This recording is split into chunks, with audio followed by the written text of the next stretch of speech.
Welcome. I'm Dr. Brian Williams, and this is the final lecture of our series. I've entitled it Lecture 4B. This will be a summary of our time together and an opportunity to rethink and to reassess how we've done over the first lecture series on the topic of holistic symmetrical ethics. What we're trying to accomplish is we're constructing a new Pacific Northwest bioethic. These were lectures that I offered to the Osher Institute at Boise State University in Boise, Idaho, during the month of April in 2023. I wanted to get them into a public format so that we'd have opportunity of distribution and reflection on the ideas. And so I appreciate you being with me. If this is your first encounter with this series, then we trust that you would go back and begin at Lecture 1A and flow through each of the ideas so that they are understandable and developed a little more fully than the summary that I'm offering today. The outcomes that we have believed that we have succeeded in offering in this series are an introduction to deep truth and to assess complex thought. If those ideas are new to you, then please return to the beginning of the series and work your way through so that you understand what deep truth is and what complex thinking is all about. We have introduced you to bioethics and its role in society. We have recognized that moral principles are often symmetrical. And so this is a new idea that we are now considering and offering to the healthcare community and those invested in the healthcare community. We want to improve bioethics for static principles with 4 dynamic principles able to oscillate in crisis. What the pandemic has taught us is that static principles were not helpful. And so the pandemic is a great teacher and served to instruct us on the weakness of our current thinking. What I'm offering now is a new path so that we can move in and out of crises with tools at our disposal, able to oscillate appropriately. We have introduced the seeds of a new political theory.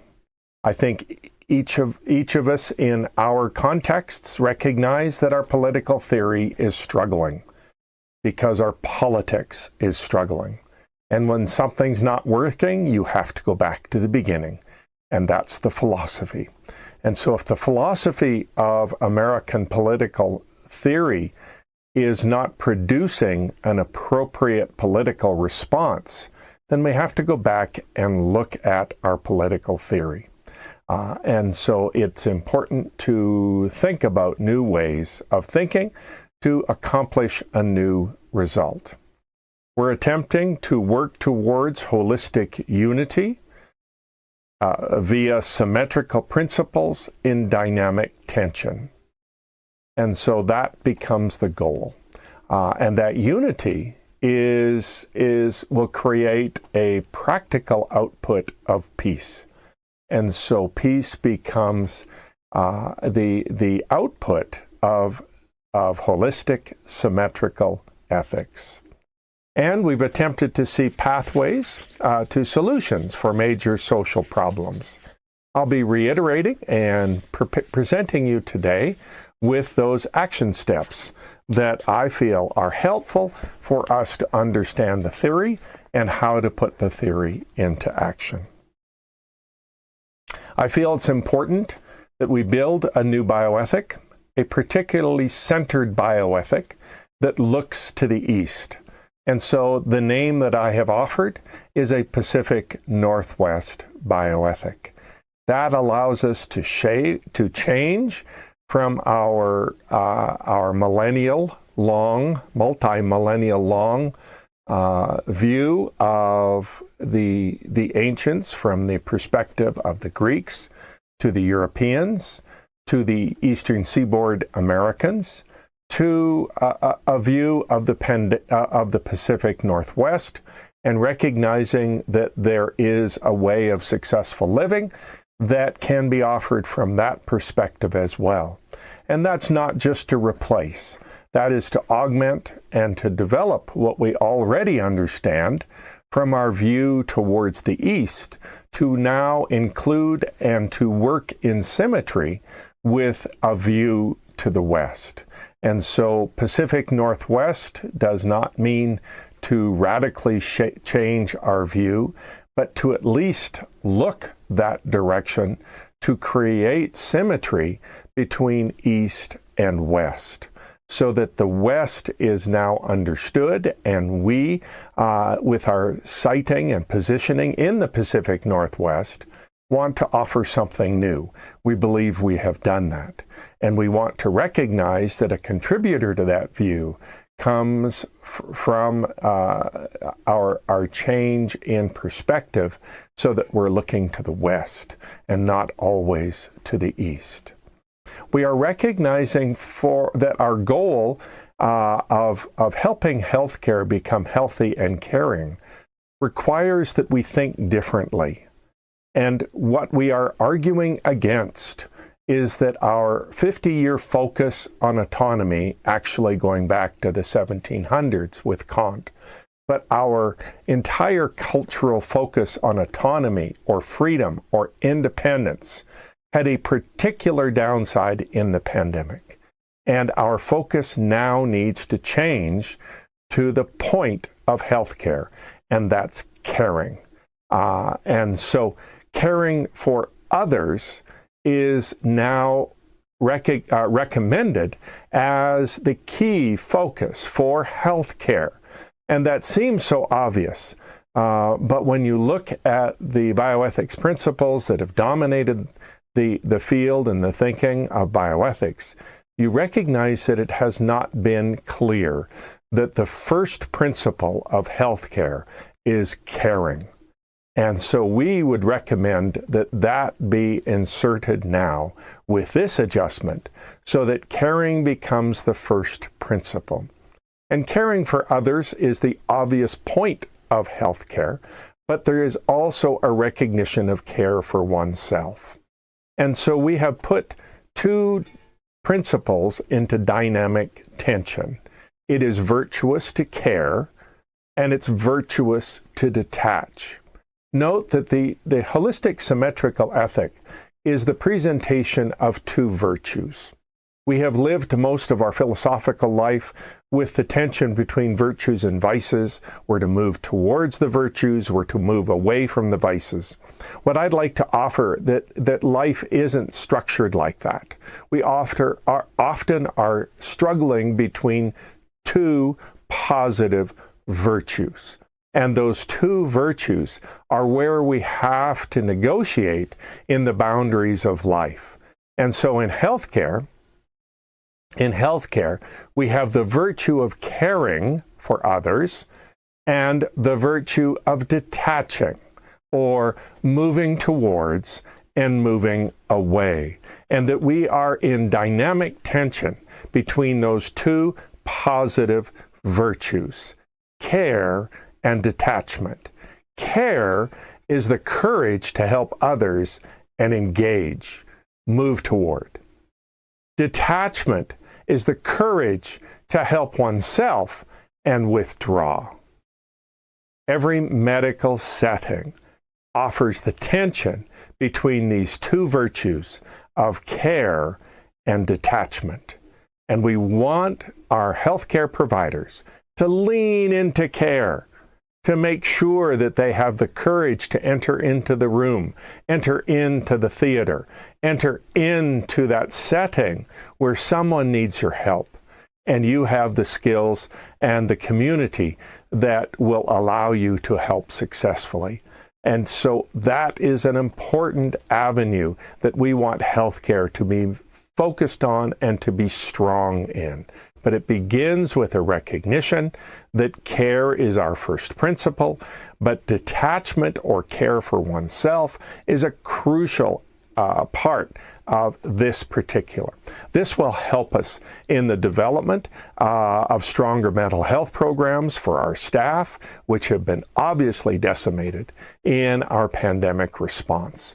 And so we have to change our way of developing the first principle of healthcare so that we are healthy and caring for not only the patient, but also the staff member. And so with this symmetrical pairing of two positive virtues, we believe that we can accomplish that goal. And so we also then recognize that leaning into care is a crucial action step that each healthcare individuals. So our first principle is care and detachment, our first symmetrical pairing. Our second symmetrical pairing is to recognize the importance of autonomy, but to equally recognize that it must be paired with its symmetrical pair, so that we arrive at two virtues in dynamic tension. And so I'm offering that autonomy, the freedom to act according to one's will, must be paired with interdependence. And interdependence is the duty to act according to the community that one resides. And so we recognize the value and the power of autonomy in the American people. It is a key virtue, a key value that we have seen grow and develop the entire social and political landscape of the American people. It is something that we have planted around the world, is that sense that there can be freedom, and that results in independence. It also results in an opportunity to do what one wants to do, and to free up the people. So autonomy is a crucial concept. I do not want to walk away from that. I want to simply place it in better context. And so the context that every person of autonomy is set is their community. And so to become healthy in the concept of autonomy, we attach it to the virtue of interdependence. I am a part of a community, and those communities have rules and regulations and traditions that make it a successful community. And it's a community that, if it's open and free and dynamic, is always seeking to improve its cultural context, its traditions, and its way of living, so that it's healthy for all individuals. But that takes a virtue of interdependence, that I see that I'm part of a community. I recognize my duty to the community, and I willingly place myself in that community with the rules and regulations that are required for the community to succeed from their own perspective and context. And so I recognize the value of autonomy and what it has done for healthcare, and it has transformed healthcare. Our ability to be a patient-sensitive institution is well documented, and that improvement is amazing. But the pandemic decimated that particular recognition that autonomy is the sole principle of healthcare, and we have to constantly drive to patient-centered healthcare. We must recognize the community of the staff, the community of the region of the hospital, the community that surrounds the hospital, and the community of physicians and the nursing community, the support staff, that all makes healthcare successful. We have to recognize that. It isn't just the patient. It is the patient set in community. And so The positive virtue of autonomy must be paired with the symmetrical virtue of interdependence, so that we recognize that virtue in our life. And then we must lean into autonomy. If this video was being presented in Europe, I'd probably say lean into interdependence, as that's a crucial virtue to the European context. However, in the American context, I recommend that we lean into autonomy and continue that presence and pressure for freedom of the individual to the degree possible in a healthy community. And we have to ensure that our community is healthy, and we have a responsibility when it's unhealthy to pull back on our autonomy so that our community can become healthy again. And that was what we saw and accomplished in the pandemic. And so the second pair is crucial to a holistic, symmetrical ethic. Our third one are the classic virtues of healthcare that have been oddly dissected in the traditional presentation of the principles of healthcare. And that is the virtue of beneficence, or doing good, and the virtue of non-maleficence, to do no harm. And these seem completely natural when placed one against the other, that these are two virtues that the healthcare community and citizens in general have to recognize. They're constantly in tension. Do I step in to help? Do I step back to do no harm? What is the decision that you can offer in a particular situation? We all sense that when we drive by an accident. Do I do good, or do I do no harm? Do I step in, or do I withdraw? And so that tension is natural in the life of any citizen in a region. It is necessary for healthcare that we lean into beneficence, that we lean into doing good, that we risk doing good, but we also recognize that every attempt to do good has a competing virtue that we have to engage to do no harm. And there are times we must step back, and we have to step back for any number of reasons. But that the third pairing that is crucial to a healthy healthcare is the symmetrical pairing of beneficence versus non-maleficence. Both virtues, both valuable, but we need to lean into beneficence. The fourth pairing that I like to offer, I have conceived of as justice versus righteous indignation. I have lived my entire life with this particular concept in constant struggle, that our justice community is always struggling to find how it can perform well in community. And I've been wondering about these terms, so I'm going to lay them out as I've developed them. But then I'd like to reflect a little bit on it. And so I've offered that justice, the virtue of justice, which is a classic virtue in American thought, in human thought. What is justice goes back to the earliest philosophical conversations. It was a conversation that Plato had as he was using Socrates as his foil, and asking the question, what is justice? And the best definition of justice seems to be giving to each one their right or due. Giving to each one their right or due. Protecting the legal rights of all. To work for the moral rights for the community. My reality as I think about justice is really the best instructions, the best community for the majority. And the majority construct the rules, they construct the laws, they construct the way society is defined to be developed so that it can be healthy for the community.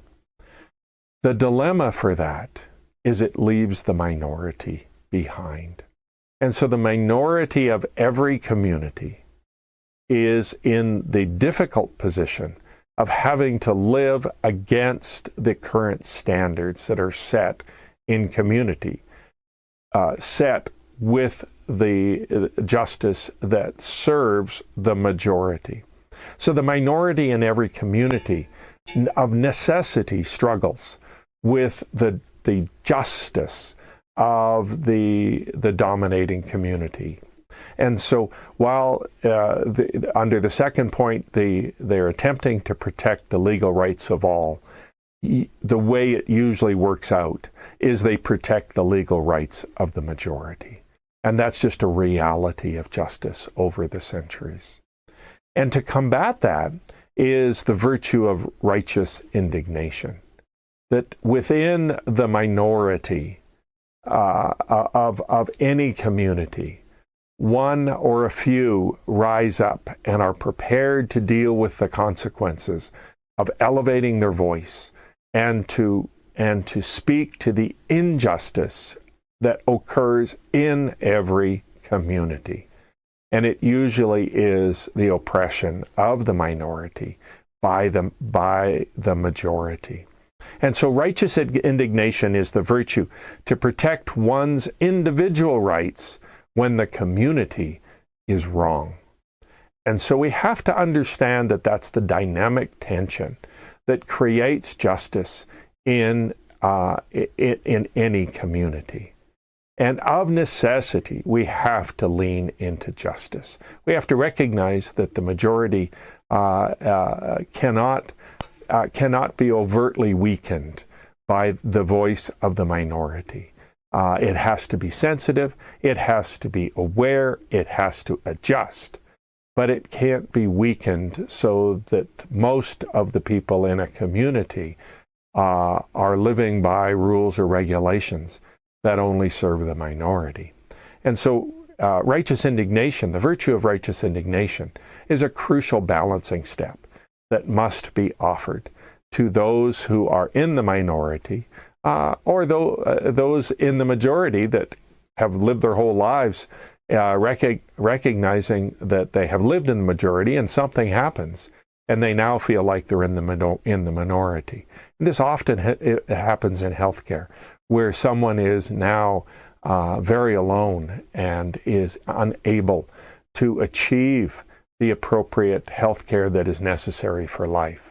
And they become a sole or solitary voice, working against the dominant community so that their interests can be recognized. And so we look at this particular understanding of justice and recognize that we must lean into justice. The current understanding of the dominant community is the way that this community has been successful. But we have to allow the voice of righteous indignation to rise up and to allow the minorities in our community, through whatever source, to exercise their voice to see whether there's changes that must be made. The recognition that I've had is I'm wondering if justice isn't the outcome of our conversation. I'm wondering if a better word might be tradition. And so the virtue of tradition is symmetrically paired with righteous indignation, and that creates justice for all. I'm leaning into that right now as I think about what I'm trying to accomplish to achieve justice for our community. It is such a dominating principle for the healthy outcome of any community, so that the virtue of tradition is paired with the virtue of righteous indignation, and that creates justice. And justice basically stands on its own. It's not just a virtue that we're acting on. It is the result of the traditional values of a community that are defined by the majority, recognizing that the virtue of righteous indignation that the minority or the individual has to voice to achieve justice may need to be structured that way.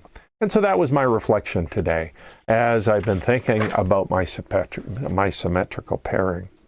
And the point of that is that there is an ongoing conversation, and I welcome you to that conversation about how is justice structured? How does it result, and how does it maintain its sense that it's just for all? And so that platitude has a sense of reality to it that we can always engage and develop. I have some action steps that I want to recognize are crucial to the healthy understanding of all people. The slides that I previously have been simply talking through are slides that I offered in 4A, and I wanted to simply review them for this particular lecture. And for those of you that are watching on YouTube, you will now see that the slides of what is new is now being presented. If you're listening to the podcast, then this was just a development and a continued emphasis on the conversation of what is holistic symmetrical ethics. I think it's also important to recognize the holistic structure of the four pairs of symmetrical virtues that are in dynamic tension. I think we need to emphasize that, and I don't have that on a particular slide right now, but it is important that we think of the whole, not just of the individual virtue. And the challenge of society is recognizing that we have emphasized one or the other of the virtues, and if we don't recognize the wholeness of the pairing, then we fall into the error of overemphasis of a particular virtue. And when you look at the symmetrical pairing we talked about last time, you'll see that's the error of failure to understand symmetrical pairing. I'd like to launch into some specific recommendations that have been alluded to in previous lectures, but I wanted to focus on them and build on them. And those are action steps that I'm recognizing we need to develop to be healthy. And we begin with the action steps of the individual. My recommendations are that we develop and enhance complex thinking while living simply. The virtue of living simply cannot be overwhelmed. It is a crucial step in life that we live simply. Living in a consumer society has forced us to live in ways that are not simple. And so that what I am not arguing for is complex living versus living simply. As consumers, we have created complexities in our lives that have overwhelmed most of us. So my recommendation is to live simply, but to move from simple thought to complex thought when appropriate in the life of the individual. And my sense is a good place that we need now to be much more complex is in junior high. So that as they transition into the teen years, we as a society, we as parents, are encouraging individuals to think in a complex fashion so that they can understand the complexities of our society. So many of the struggles we're having in our political structure is from simplistic thinking. And so many individuals who have not had the privilege of being trained in complex thought, which often has not happened till the sophomore year of college.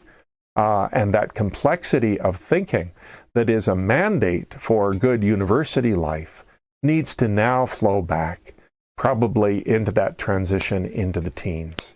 And so that we're understanding that complexity of thinking must happen earlier in the lives of our individuals. we need to recognize that we need to be held accountable. And as individuals, if we're not held accountable, we tend to do things in our own best interests. And we now recommend that we find a setting of accountability. And our character organizations are those that can offer us that kind of accountability. So the action step is to join a character organization and seek leadership roles in that, so that we become active in not only receiving instructions on character, but we are returning those instructions back into our community. And so we have developed what character organizations is in previous lectures, but it's not just churches. It's our social organizations that are constantly offering instruction on effective character, and that might be Rotary, it might be 4-H, it might be an online group that you are a part of, but we need to be accountable to larger communities. And so I have called those character organizations, and the individual is recommended to join one of those character organizations. We need to reject party affiliation unless willing to lead. We need to recognize that part of our political unhealthy environment is because too many of us have decided what political party we are and have identified that. And in our day of data gleaning, if they already know how you're going to vote, then they will never, they will simply become more and more radical in their recommendations for the community. And so it is strongly recommended that we return to the independent status as the middle ground of the community does not self-identify which side they're on. And then each political party that is in a particular election will have to recognize they have to appeal to the middle. And so they have to move away from the rabid steps that we see in so many of our political structures that are unhealthy for the overall community. And there's imposition of the majority onto the minority. Though oddly, there is those in power are often representing the minority in the community, and their voice is overheard. And that is an equally terrifying result to what is happening in our political structure right now. And so that also needs to be recommended, that we reject party affiliation and unless we're willing to lead. Every political party needs leaders.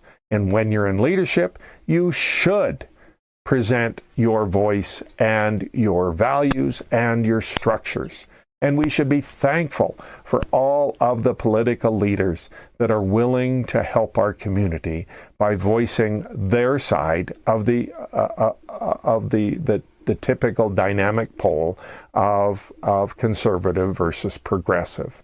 We need those strong voices. But those strong voices have to be complex, and they have to recognize that what their goal is to appeal to the middle. It isn't just to place their own political values and to ignore the middle or the other side. It is that opportunity of causing the middle to lean into their values. And so when they impose their political values to the detriment of those on the other side, then they are creating an unhealthy political environment. So we need complexity of thinking for that recognition that we need to be thoughtful of who we're trying to mold or shape or argue against, to try and argue for our political values and purposes, and to be satisfied not with imposing our radicalized goals, but to be recognizing that we have moved the middle into healthy ground. And that's always, always a point of leadership. If we're destined to be a leader, we have to embrace our activist stance and be true to progressive or conservative foundations. So there we're reshaping what we're trying to say is we need strong political parties that represents progressive thought, represents conservative thought. We desperately need those parties, and we need those parties to be strong. But we have to recognize that the goal isn't the overwhelming sense that that we are successful in pushing to our most radical conservative or progressive thinking. The goal is to move the middle and lean into conservative or to progressive thought. And that creates a healthy dynamic in a political structure. We have to work across the aisle to focus middle-focused, to create middle-focused legislation. And so that shapes the goal. And so whatever the topic is, the goal isn't to place radicalized legislation in place that will damage the minority. The goal is to move the middle so that you're living according to your values, whether progressive or conservative, as the populace has elected someone to move them in a different direction when they shift their votes from progressive to conservative or from conservative to progressive. And that becomes a healthier political grounding for our individuals. We then have to recognize that our pairing is crucial to the success of our community. We recognize that there's some symmetrical pairing creating wholeness that happens in our society. We have to surround our families with both nurturing and disciplining representatives. And so that same concept of moving close or moving away is found here.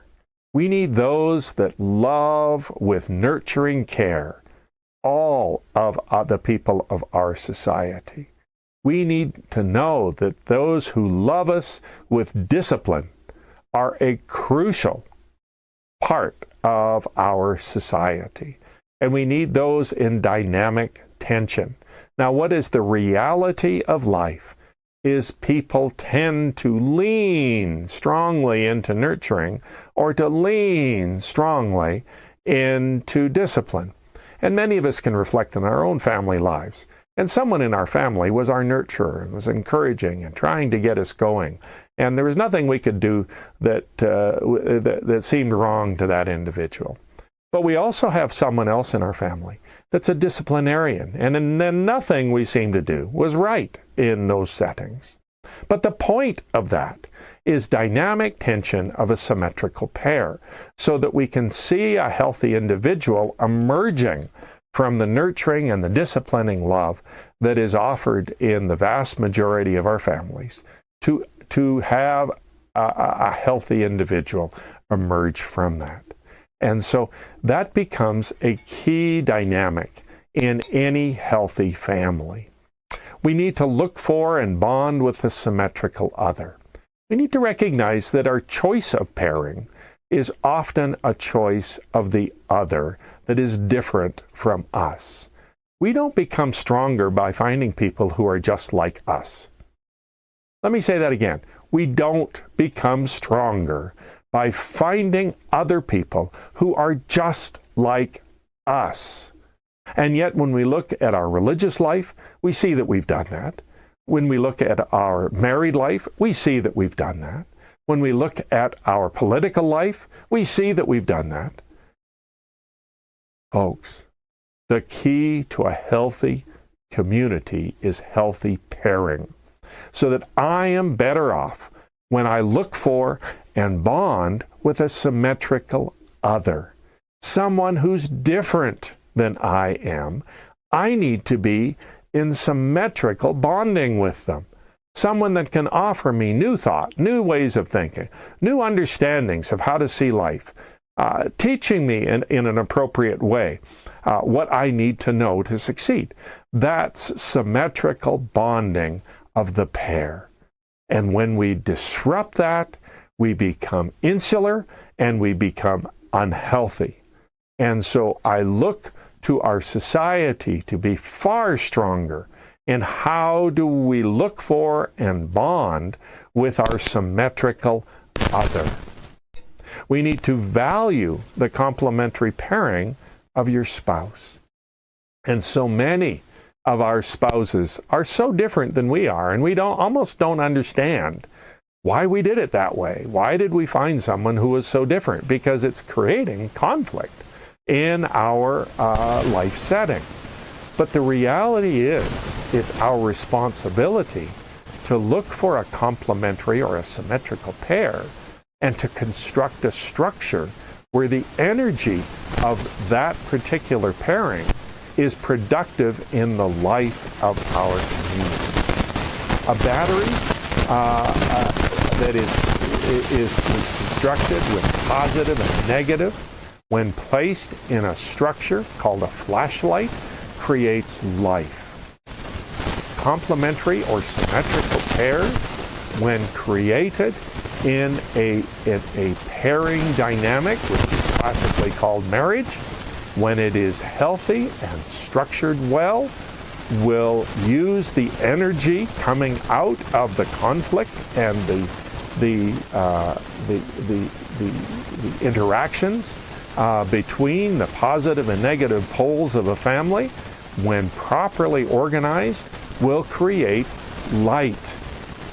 So we want to value the complementary pairing, the symmetrical pairing of those that you are walking with. Recognize that you are stronger when you shore up your weaknesses with another opposite. You are stronger that way. And so this form of thinking is the way to structure light in our homes, when we recognize that the pairing that we're attempting to achieve means that I'm in the setting of conflict, negative, positive, but I purposefully allow it to flow through me so that we as a pair can create something that the community sees as light and not just an explosion, which is when the pair violently rejects each other. And so working hard to create light in our community means the successful symmetry of a pair that is working together to create something. The action steps for our community is we need to work to create symmetry in community. We need to value your political other. We need to recognize that we lean into conservative or we lean into progressive thought. It's just how we are. It's how we're structured. But we need to recognize that the most important person in community might be our political other, that person that is not us, and that conversation might create the light that our community needs for success in building a political structure. We need to recognize that unity comes from symmetry, not uniformity. That unity of our community will come from recognizing our political other, those that are different from us, those minorities in our midst, those other people that have something to offer us. We need to recognize that unity comes from my attitude towards other people that are different than I am.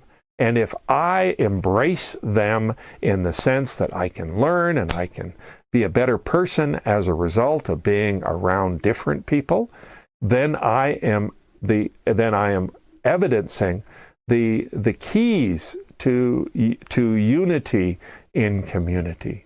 I don't need people that are just like me. I am me, I'm proud of me, I'm proud of what I'm doing. But for me to build the choir of everyone that is like me is to build an exceptionally poor choir. And so as I build that community, I want to build those with a different voice and a different structure and a different range and a different perspective, so that the choir that I build creates harmony or unity in the sound that it offers. I trust that metaphor helps. To value those willing to lead who recognize the complexity needed to create unity. And so everyone in leadership must first appeal to that community that they lean into. And if they're a conservative, they need to appeal to the conservatives in their community to show that they have their values that are appropriate to building the conservative culture. And to recognize every healthy community needs a healthy conservative outlook. And to be a leader in that is to first prove to that community that you are successful at emulating those values. But then they need to have the complexity so that as they enter into the greater community in what can be called an election, that they are voicing and they are encouraging the middle ground to lean into conservative or to progressive values.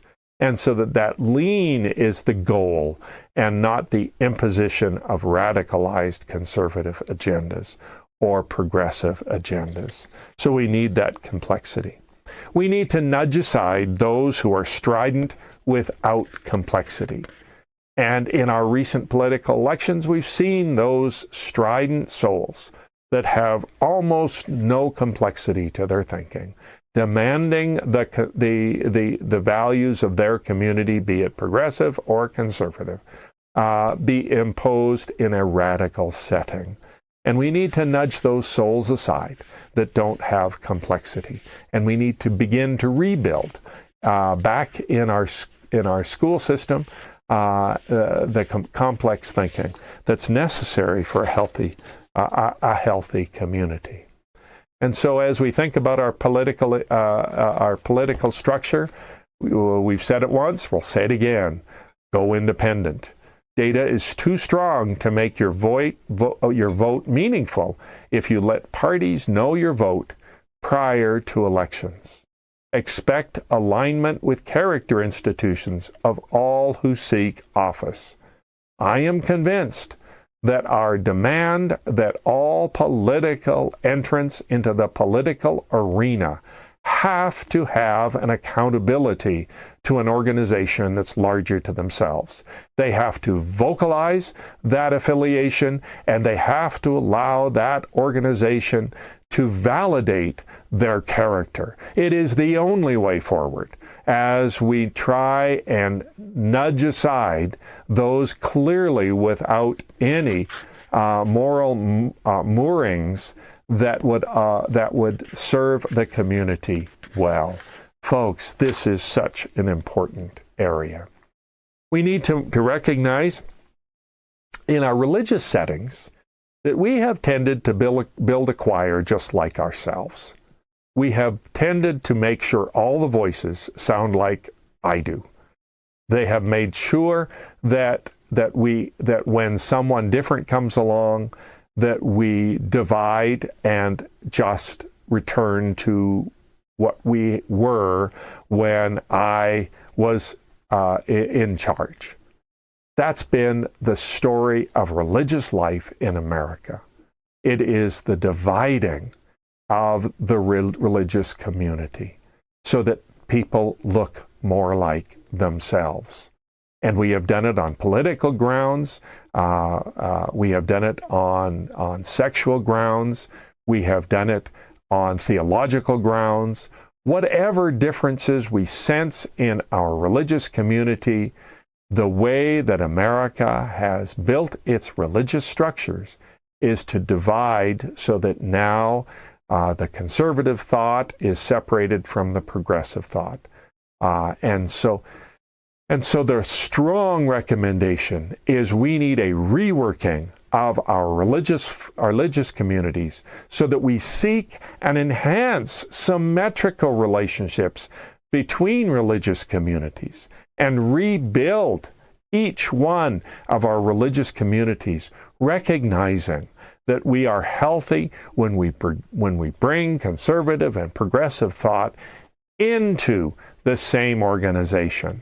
Because when we divide, all we're doing is narrowing our scope, making us far more rigid in our understanding, tending to isolate our thought and become unhealthy.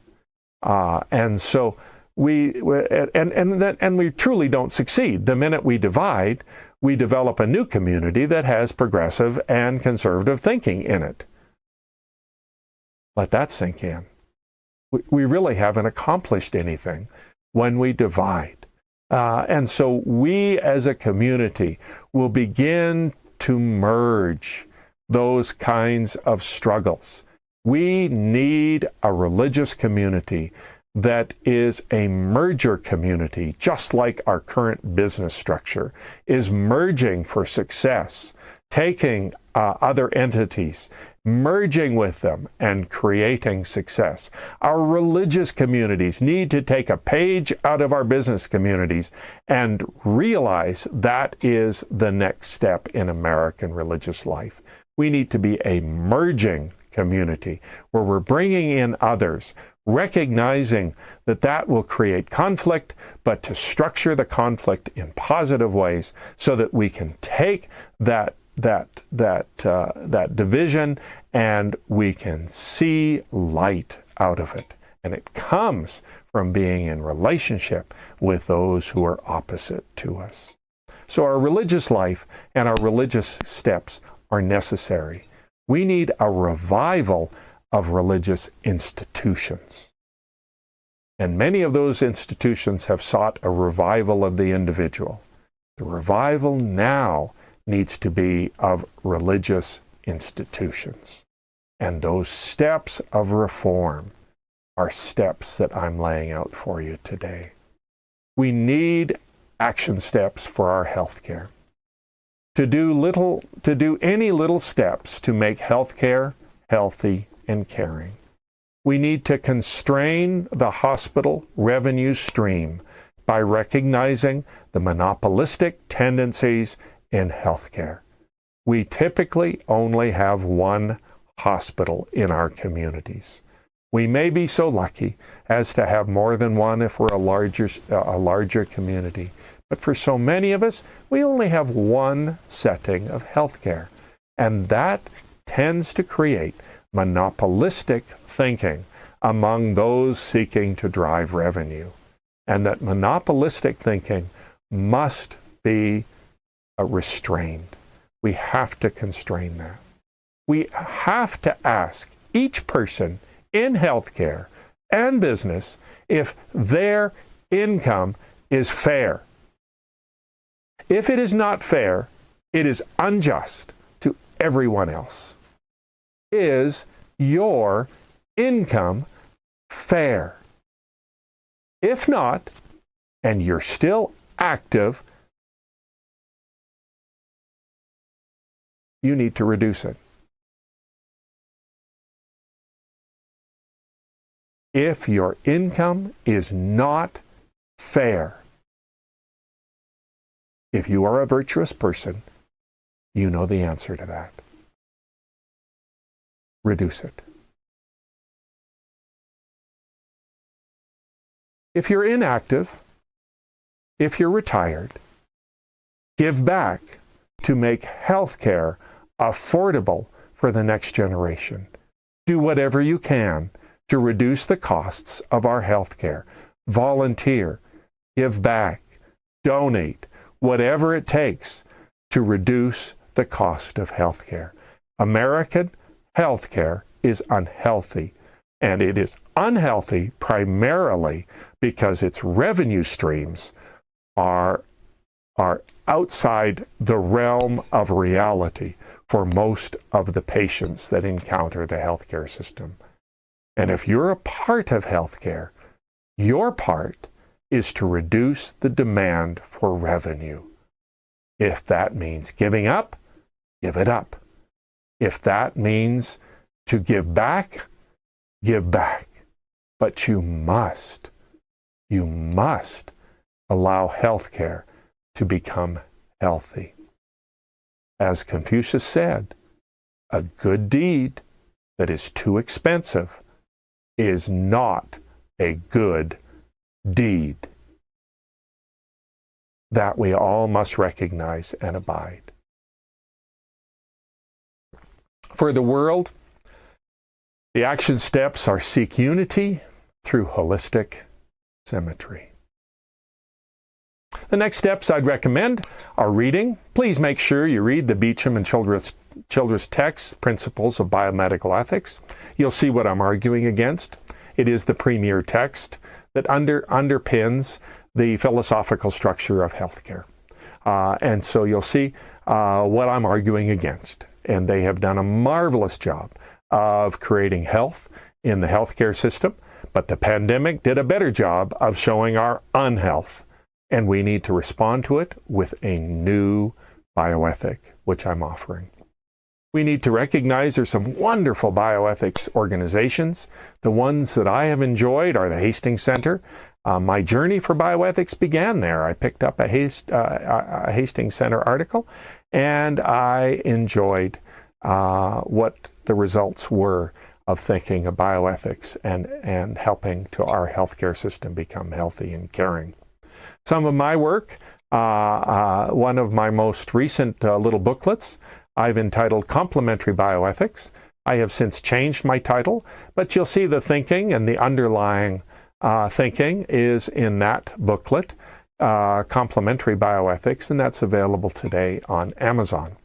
You'll see another book that I've written and offered is entitled Holiness unto Truth, Catholics and Wesleyan Thought. That's currently available on Amazon, and you'll see how I'm operating in a religious structure to take two communities that are typically opposed to each other, to place them into dynamic tension, and to record the results of that, and then try and make some meaningful comments on what we're attempting to do. You'll see from an education point of view that in this area, the University of Washington offers a master's degree in their Department of Bioethics and Humanities, and that's been an important asset to our region. Here at McCall College, again, I serve as president of McCall College, we have our Ethics Center, and that's a website, and you'll see that it is ethics.center. And so that is the website that we have offered, https://ethics.center. And we also have our YouTube, our McCall College YouTube, of which you'll find these YouTube presentations, and those will be available to you. And also, we've just added our podcasts, and the name of the podcast is Dr. Ethics Transforms.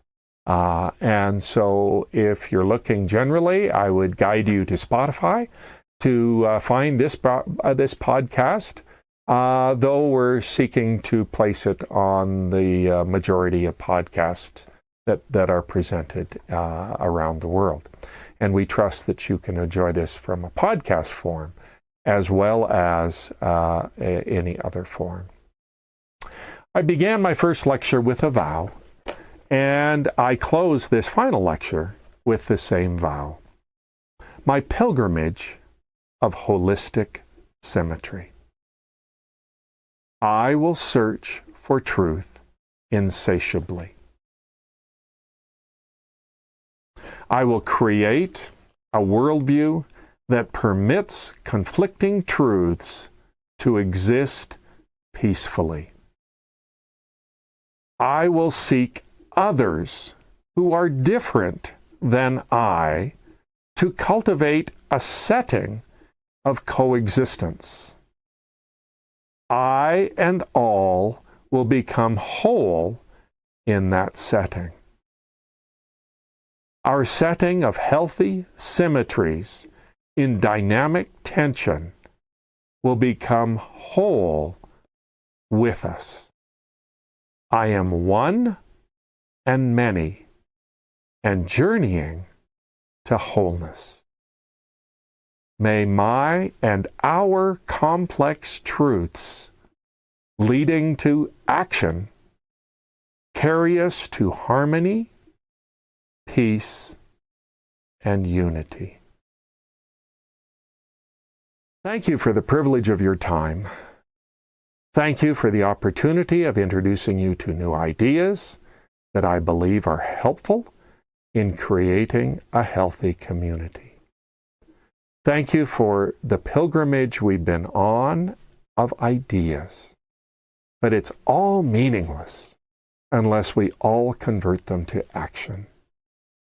May you be a better person. May your pairings be healthier.